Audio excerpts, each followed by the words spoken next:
That is the Prophet Muhammad, upon whom be peace.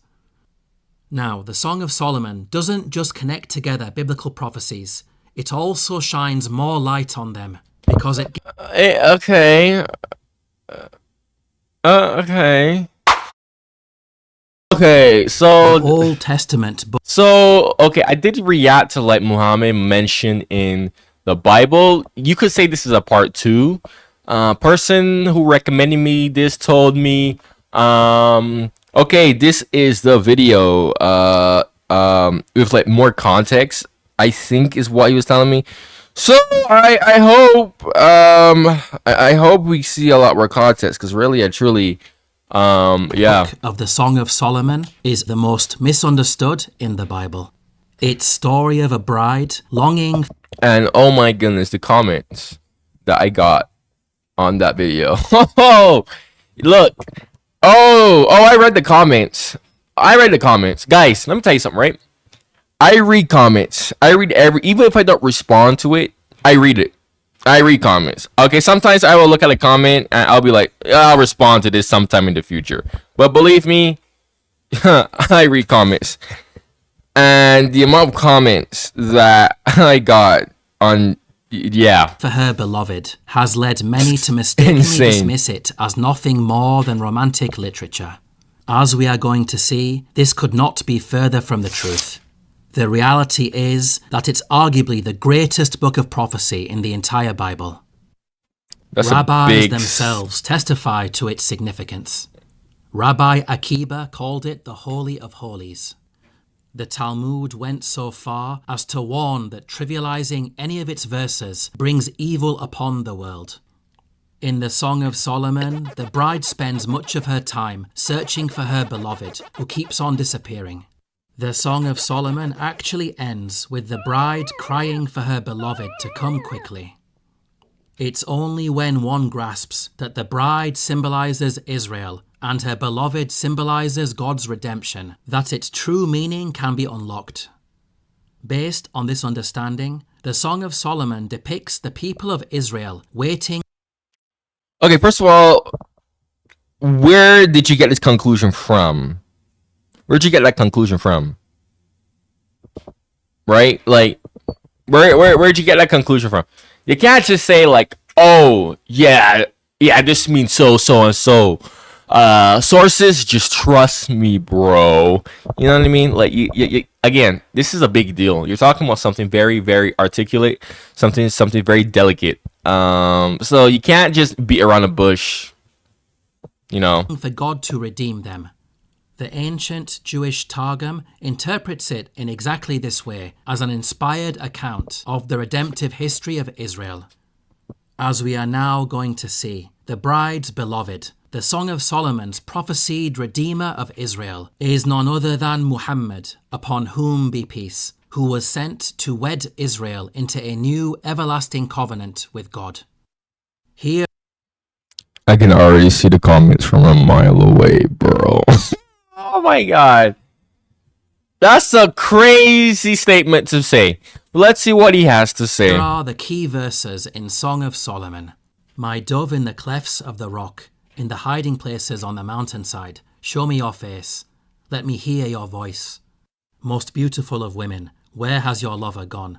My lover has gone into his garden, to the beds of spices. My beloved is radiant and ruddy, outstanding like 10,000. His head is purest gold. His hair is wavy and black as a raven. His arms are rods of gold, set with topaz. His body is like polished ivory, decorated with lapis lazuli. His legs are pillars of marble, set on bases of pure gold. Let him kiss me with the kisses of his mouth, for your love is more delightful than wine. His mouth is sweetness itself. He is altogether lovely. This is my beloved. This is my friend, daughters of Jerusalem. As we're now going to see, all of this apparent love poetry is in fact allegorical and references other prophecies found throughout the Bible. As the Old Testament scholar Ellen Davis confirms, these verses are in conversation with the rest of the Bible. Let's now delve into how these verses link to other prophecies throughout the Bible. Song of Solomon informs us that the bride's beloved can be found in the clefts of the rock. The Hebrew word used here for rock is selah. This is a direct link to the prophecy in Isaiah 42, which foretold the coming of a servant of God, who will be associated with the people of Selah. As I covered in detail in the previous video, Muhammad and Medina in the Bible, Selah is a reference to the Arabian city of Medina, as Selah is the name of a famous mountain in Medina. Okay. So here, Song of Solomon is associating the bride's beloved with Medina. Yet another reference to Arabia can be found in the Song of Solomon's statement that the bride's beloved... Or what if that's just a coincidence? What if that word just so happened to be a coincidence? Like, I'm just saying. ...is in a location containing beds of spices. The Hebrew word translated here as spices is besem, which also carries the meaning of balsam. This is according to lexicons such as Strong's and Brown Driver Briggs. Okay. In fact, multiple Bible versions translate it as balsam. This means that Song of Solomon contains an allusion to the prophecy in Psalm 84, which also speaks of balsam. As I covered in detail in the previous video, Mecca in the Bible, this is a reference to the Arabian city of Mecca, which historically is famous for its balsam trees. So here, Song of Solomon is associating the bride's beloved with the Arabian city of Mecca. It's important to note that the Song of Solomon itself explicitly associates the bride's beloved with Arabia when it states that his head is the purest gold. The Hebrew word translated as pure gold, faz, refers to Arabian gold specifically. The commentary Gill's Notes on the Bible highlights it as the finest and purest gold of the Arabs. Okay. He's actually okay. He's showing some. Okay, he's showing some stuff. This is interesting. This is very, very interesting. The very same verse in the Song of Solomon goes on to mention that the bride's beloved's hair is black as a raven. The Hebrew word translated as raven, oreb, happens to be linguistically connected to the Hebrew word for Arab, as Strong's Exhaustive Concordance informs us. We can see that the Song of Solomon contains not only general references to Arabs, but also specific associations with the Arabian cities of Mecca and Medina, all of which makes the location and ethnicity of the bride's beloved crystal clear. Okay. You can't say that. Everyone's entitled to their opinion. Honestly, I'm just gonna leave this in the comments again. Really and truly, I had some Christians in the last video of this where Muhammad was mentioned in the Bible who made some interesting points. I was like, that's true too. I will say it is pretty valid, that's a lot of coincidences, right? That could be linked to Arabia, a lot of coincidences. So he can draw that conclusion. That's a very good hypothesis, inference. I'm not gonna lie. So, however, you do have to note the Bible talks in parables. I keep on saying this so much. Sometimes people take the Bible too literal. And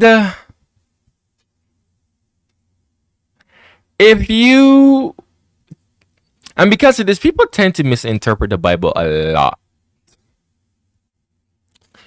I'm just saying, keep that in mind when talking about the Bible. You really need to keep that in mind.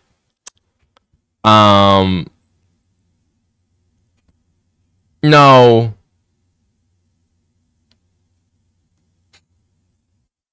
This is also a song too.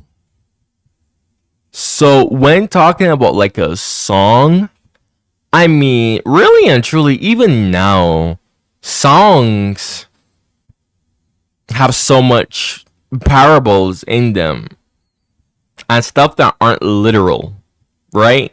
So, it's kind of like, okay,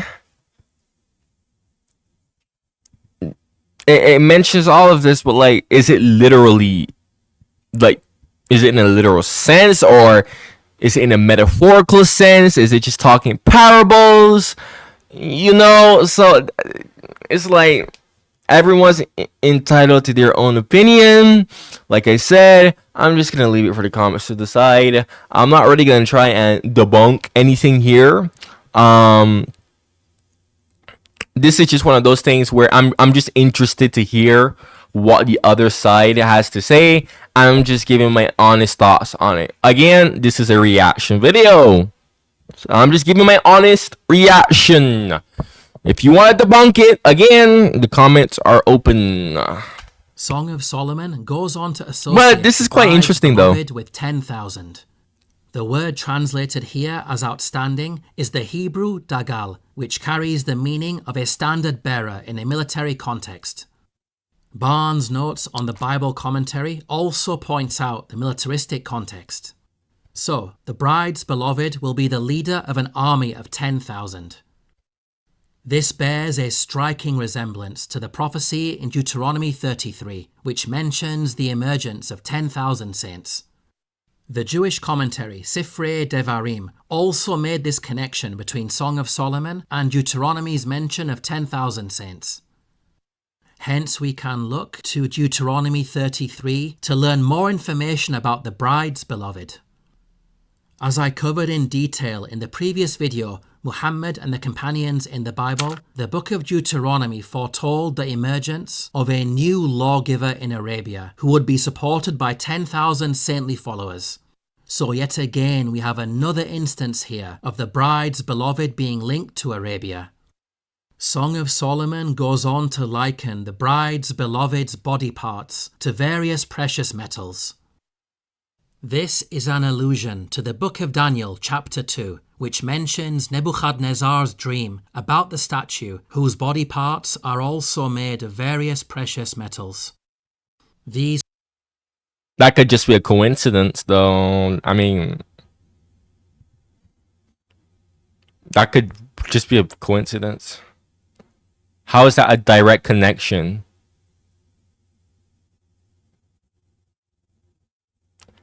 I don't understand how that could be a connection. That doesn't really make any sense. Like, what? Especially because back then, like, precious metals were used to describe things when you really want to like emphasize something in a particularly like spectacular manner. So I don't know. I don't see how that could be a connection. Parallels between Song of Solomon and Daniel 2, which both speak of the head, body, arms, and legs being made of a mixture of different materials, have not gone unnoticed by biblical scholars. For example, Professor in Near Eastern Studies Ariel Bloch acknowledged these parallels with Daniel 2.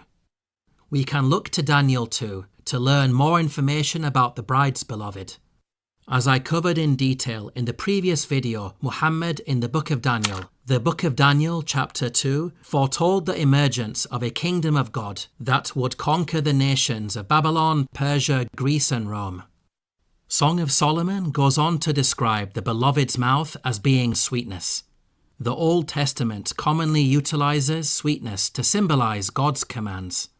For example, the book of Psalms explicitly makes this connection between God's commands and sweetness. The Jewish commentary Tanchum Yerushalmi states that sweetness alludes to God's laws and precepts. This is closely connected to the prophecy in Deuteronomy 18, which states that God will put his commands in the mouth of the prophet like Moses. As the Jewish Art Scroll Tanakh series noted, historically there have been many commentators who understood that Song of Solomon and Deuteronomy 18 are both using the mouth as a metaphor for God's direct communication. We can see that the Song Yeah. of Solomon is closely connected to the prophecy in Deuteronomy 18.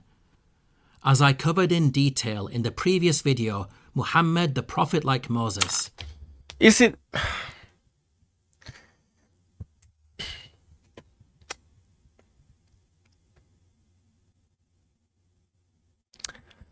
It's like the thing with this though, and this is something that I've noticed. A lot of these people who will like try and make these connections with like Islam and Christianity and whatever. Like long story short, they kind of just like if something just so happens to like share the same like word, I guess, like what we see here is like just because it just so happens to share similar words and meaning doesn't really make it like a connection to, you know, Muhammad or anything like that. You know, just because it just so happened to be like in the same region doesn't mean it's a connection. Because again, like the Bible's in the Middle East, or I should say, the Abrahamic faith originated in the Middle East. That's a better way of what I was thinking in my brain. So, like, of course, you would hear like Arabia being mentioned. Of course, you would hear Arabs being mentioned. Of course, you would hear all this stuff about freaking, you know, the Middle East being mentioned, right? Like, shit, bro. Just because the Bible mentions Persia, which it does, doesn't mean like there's a connection between like Zoroastrian religion, right, and Christianity. Like that. That's the analogy I'm looking for. You know, like we're not gonna say like, oh my god, the Zoroastrian religion, brah, like it shares a connection with the Bible. Like,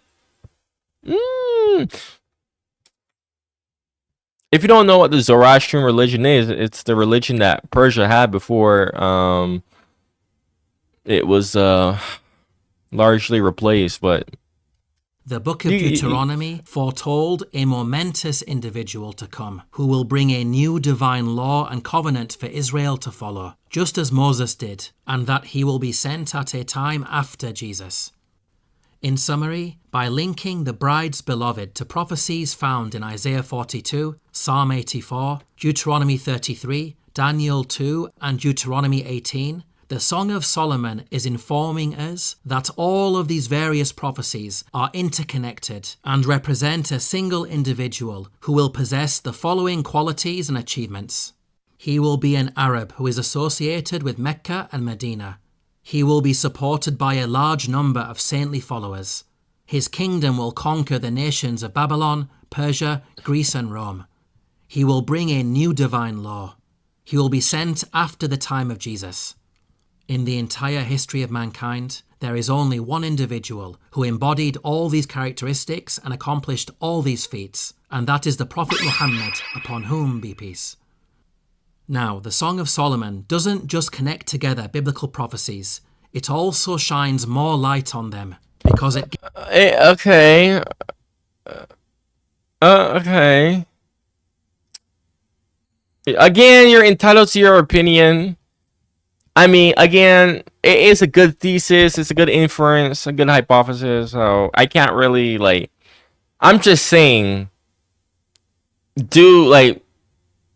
there are some things that you should gives us a detailed point description out of the physical appearance of the bride's beloved. Song of Solomon goes on to inform us that the bride's friends ask her for a description of her beloved. How is your beloved better than others, most beautiful of women? The bride obliges by sharing a detailed description of her beloved's physical appearance as follows. My beloved is radiant and ruddy. His hair is wavy and black as a raven. His eyes are like doves. His cheeks are like beds of spice, yielding perfume. His body is like what does this have to do with like ancient Israel, though. Ivory decorated with lapis lazuli. His legs are pillars of marble set on bases of pure gold. His appearance is like Lebanon, beautiful as its cedars. Let's now compare these characteristics to the descriptions of Muhammad's physical appearance as recorded by his close companions. Regarding the bride's beloved's radiance, Muhammad's face was said to shine like the sun and moon. Regarding the bride's beloved's ruddy complexion, Muhammad was also noted to have a reddish complexion. Regarding the bride's beloved's wavy hair, Muhammad was also said to have wavy hair. Regarding the bride's beloved's dark hair, Muhammad was also said to have extremely black hair. In fact, his hair is said to have remained extremely black even when he died as an old man. Regarding the bride's beloved's eyes being dove-like, this points to them being intensely dark. This matches the description of Muhammad's eyes as extremely black. Regarding the bride's beloved's cheeks being fragrant like... Again, like, you can come to this conclusion. You can. But, like, so many people had that type of description. Muhammad's body was said to have been naturally fragrant. Even his sweat had a beautiful scent, which is one of the many blessings bestowed upon him by God. Regarding the bride's beloved's body being polished... What if they're just simply using, like, the same words? Again, like, what if they're just using, like, those words as a coincidence, just to better describe something, you know what I mean? Like... ivory, the Hebrew word translated as body is mei'i, which carries the meaning of belly or abdomen. Okay. Muhammad's abdomen is said to have been white. Regarding the bride's beloved's a lot of people have white abdomens. legs resembling marble pillars, this points to them being thick and strong. Muhammad's very joints, his hands and feet, were described as being large. Finally, regarding the bride's beloved being beautiful like cedar trees, Albert Barnes' commentary describes these trees as the most luxuriant, majestic and beautiful in all of nature. Muhammad was likewise described as being the most beautiful. We can see that the physical resemblance between the bride, a lot of people can be described as beautiful, beloved, and Prophet Muhammad is absolutely uncanny. These descriptions in Song of Solomon fit like a glove. A lot of people can honestly fit that description, let's be real. Solomon takes things even further by alluding to the very name of the bride's beloved. His mouth is sweetness itself. He is altogether lovely. This is my beloved. The Hebrew word translated as altogether lovely is Muhammadim. Let's listen to how the verse is recited in Hebrew. The Hebrew Muhammadim is in fact directly linguistically connected to the Arabic name Muhammad. As the Old Testament scholar Tremper Longman confirms, they both share the same root, hamd. Now a question that may come to mind is, why didn't the author of Song of Solomon just mention the name directly? In other words, if they intended the Prophet Muhammad, then couldn't they have just stated something more straightforward like his mouth is sweetness itself, he is Muhammad? The author of Song of Solomon seems to have creatively alluded to the name Muhammad, while keeping in the poetic style of the rest of the passage, rhyming Muhammadim with the word mamtakim that precedes it. What does the name Muhammad even mean? I mean, that is actually a good point, though. When I reacted to part 1 of this, that was actually a good point where they pointed out that that name Muhammad is no other name except Muhammad. So honestly, that's a pretty solid point. So you know what? Like, you can, yeah, this is a pretty good, I mean, yeah. These are a lot of coincidences. I mean, you can say that. Richard Hess confirmed that the author's intention was rhyming for ease of transition. Moreover, in biblical studies, there is the concept of popular etymology, in which Hebrew words are understood to carry meanings that relate to their cause or origin. This phenomenon is in fact commonplace throughout the Old Testament. For example, the biblical professor Dewey Beagle discussed the deeper meaning of the name Moses. The Hebrew form of the name Moses is Moshe, and since it is very similar to the Hebrew verb masha, to draw out, the rescue of Moses from the Nile is taken as the reason for his name. The Hebrew Bible Interesting. is filled with popular etymologies. The ancient mind reasoned that there was an explanation for every name. So what's the name for Ancient Muhammad? Jewish rabbis would have been fully aware that the word Muhammadim contained a deeper meaning. Muhammadim can be translated as the description altogether lovely in its immediate context, and it can also be understood to be a reference to the proper name of a person in its wider context. These are standard Jewish exegetical methods of interpreting texts that predate the advent of Islam. In conclusion, we have seen that the Song of So he says that Muhammadim is accurately translated there, but then he gives another translator for Muhammad. You know, same word with two different meanings. That's very common in languages. So I don't know, really and truly, I don't know. Solomon is no mere love story, but rather an allegorical account of the coming of But like I said, part one did give a better point with the name Muhammad. So I'm like, okay, Israel's Redeemer. if you haven't watched part It's one of the one, you can watch part richest one. books of prophecy, functioning as a map of how to connect other prophecies scattered throughout the Bible, Is this? as well as foreshadowing his very name. These are all details that collectively have only been fulfilled by one person in the entire history of mankind, none other than Muhammad, upon whom be peace. It's no wonder Bro, that shit scared me. the Quran declares that the Jews of Arabia recognized him better than their own sons. That's Ari. وإن فريقا منهم ليكتمون الحق وهم يعلمون. For more information on biblical prophecies about the coming of Muhammad, Well, that was interesting. If you made it all the way here, make sure you like and subscribe. If you like my reactions, especially, make sure you do that. If you're an active viewer, like I said, go check out my channel membership for only 99 cents a month. I have 10 members. 10 members. Thank you to the 10 members who join. The breaks that you get are your suggestions are done quicker. Your comments are replied to with much more priority. Better insider information on where my channel is going, what I'm planning to do, etc., etc. And you check out my other Islam reactions. Thank you for watching and goodbye.